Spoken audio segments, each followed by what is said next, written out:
La chronique Conseil du coach vous est présentée par Déclic Coaching avec Annick Lemay, intervenante en relations humaines. Elle aborde les différentes façons de prendre sa vie en main et de trouver un équilibre au niveau physique, émotionnel, mental et spirituel.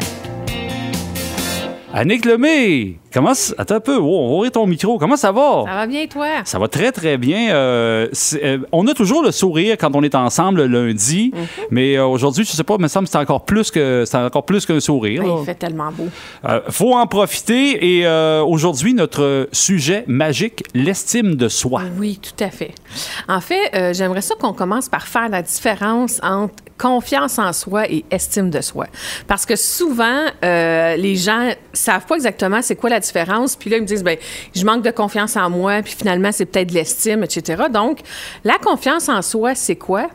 C'est croire en ses capacités. OK. OK? Donc, et l'estime de soi, c'est apprécier la personne qu'on est.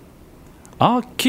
C'est pas la même chose, toute une différence. Tout à fait. Donc, dans le fond, quand on parle d'estime de soi, c'est d'arriver, en fait, à être bien avec qui on est, à apprécier d'être nos qualités, nos forces, ce qui fait de nous, dans le fond, la personne unique qu'on est.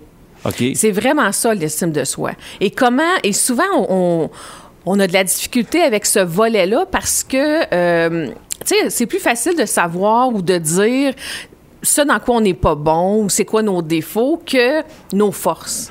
Sais-tu, est-ce que, je sais pas, c'est peut-être là, aujourd'hui, c'est moins probable, mais le vieux fonds catholique d'éducation qu'il y avait au Québec, c'est une certaine forme d'humilité, mais c'est en train de tomber. On le voit aujourd'hui avec les réseaux sociaux, c'est le narcissisme qui l'emporte. Il y a des gens qui le font pas, peut-être parce qu'on parle du narcissisme ou... Aussi, mais c'est sûr que les gens, ils veulent pas avoir de l'air de se prendre pour un autre ou avoir l'air de se remonter, là, comme les gens disent. Mais dans le fond, un manque d'estime de soi, c'est réellement, à quelque part, un manque de connaissance de qui on est et d'appréciation de ce qui fait notre différence, finalement, ou de ce qui nous rend unique comme personne.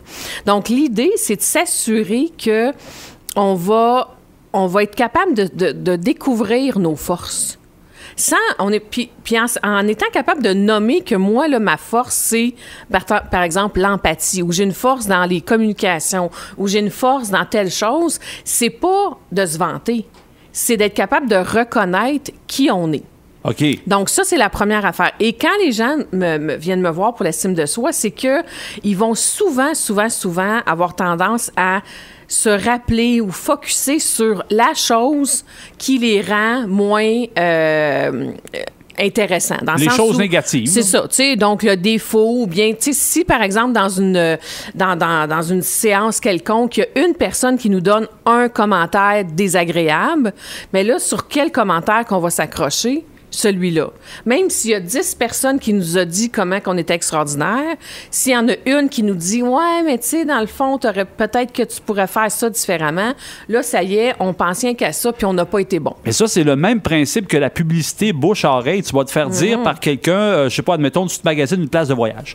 Tu dis « Hey, va pas à cette place-là, les plages sont dégueulasses », mais t'as plein de monde qui vont dire « Hey, la bouffe est super bonne, mais tu sais, la plage est moins belle. » Ouais. Tu vas retenir le négatif, même si on te dit 50 commentaires positifs. Tout à fait. Donc, l'idée, en fait, c'est d'arriver, nous, à se concentrer sur nos forces. Et pour ça, il faut les connaître.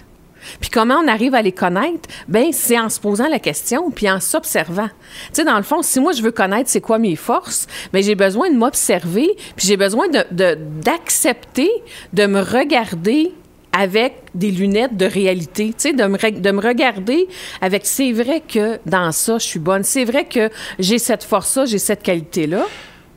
Et des fois, on peut s'aider en demandant aux autres. C'est exactement où je voulais t'amener. Je me demandais si c'était pas trop osé. Tu sais, tu le fais dans le fond avec les gens qui sont proches de toi, que tu considères, ça peut être bon de la famille ou tu sais, des amis là, soudés. Là. Tout à fait. Dire, OK, toi, tu vois quoi comme force en moi?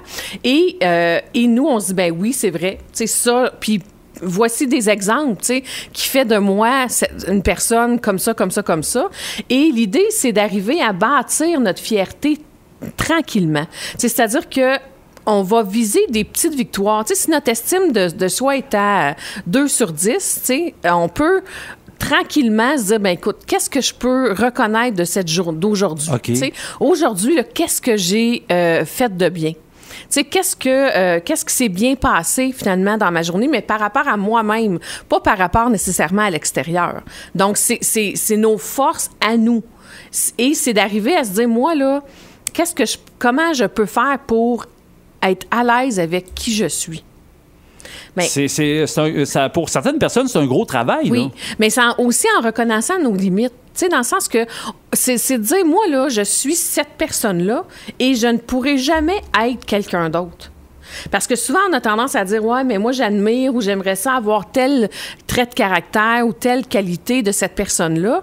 Mais peut-être que nous, on possède pas ça, mais on a autre chose. Donc, on peut-tu se regarder avec un portrait réel de qui on est et d'accepter qu'on a ces forces-là, puis on a ces limites-là. Et si on fait ça, on va arriver à avoir une estime de soi qui fait du sens parce que on va être capable de se regarder vraiment dans la personne qu'on est et on se crée des petites victoires tranquillement en tentant en soulignant nos bons coups, en disant, ben écoute, moi, là, aujourd'hui, j'ai été capable de faire telle chose ou j'ai réussi à pas m'emporter dans une situation où normalement je m'emporterais. Donc, on y va avec des petites victoires, puis avec le temps, on va augmenter sur l'échelle de 10 notre estime de soi. C'est des bonnes pistes, en tout cas. Je veux qu'on se parle un peu de ton atelier qui s'en vient sur les blessures émotionnelles. Ben oui, je vous avais dit la semaine dernière que j'allais organiser un atelier. Alors, c'est le 2 juin, donc samedi le 2 juin, chez Pur, il y a une belle salle zen de conférence là, qui est tout près du Club Piscine, en fait, sur le boulevard Lacroix. Donc, ça va être de 9h à 16h. Donc, vous pouvez juste m'écrire ou m'appeler pour avoir des informations, vous inscrire. Puis, on va passer la journée à regarder chacune des blessures, les décortiquer et voir comment on peut découvrir quelles blessures on porte et aussi comment on peut faire pour que ça nous fasse moins souffrir, en fait. Pour s'inscrire, dans le fond, on va sur... Oui, bien 581-372-1479 ou vous pouvez aller sur Facebook, Les Idées d'Annick, m'envoyer un message, puis je vais pouvoir vous revenir avec ça. Puis si on va aller te voir? Bien, on va à la clinique. On appelle à la clinique alternative, en fait, au 418-228-7711. Je suis là mercredi, jeudi et aussi à l'occasion le vendredi. Donc, ça me fait toujours plaisir de vous rencontrer. Bien, Annick, on va se souhaiter une bonne semaine. Bien, puis, merci, toi lundi aussi. prochain, on remet ça. J'ai hâte de voir quel sera notre sujet pour la semaine prochaine. Merci.